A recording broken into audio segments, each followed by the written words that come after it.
കേരളത്തിൻ്റെ പിറവി നവംബർ മാസം 1-നാണേലും 4-ാം തീയതിയോടുകൂടി അവർ ചാൻഡിഗഡിൽ സംഘടിപ്പിച്ചു. അപ്പം അതിൽ ഒരു അതിഥിയായി പ്രസംഗിക്കാൻ വേണ്ടി വിളിച്ചു.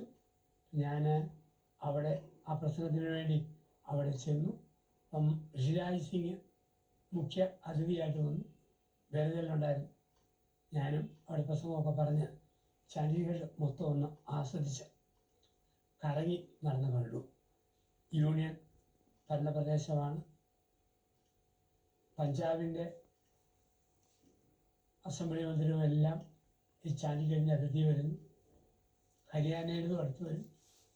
ഹിമാചൽ പ്രദേശിൻ്റെ അടുത്ത് വരും. ഹിമാചൽ പ്രദേശിൻ്റേത് ഒരു കേന്ദ്രം. ഇത്ര മനോഹരമാണ്. വൃക്ഷങ്ങൾ നട്ടുപിടിപ്പിച്ച പാതകൾ, മനോഹരമായ കാലാവസ്ഥ, വൃത്തി, ഏറ്റവും ചിട്ടയും വൃത്തിയും കാണാൻ പറ്റുന്ന ഒരു സ്ഥലം. അവിടുന്ന് പിന്നെ നീണ്ട യാത്ര ചെയ്തു പഞ്ചാബിൽ ചെന്നു.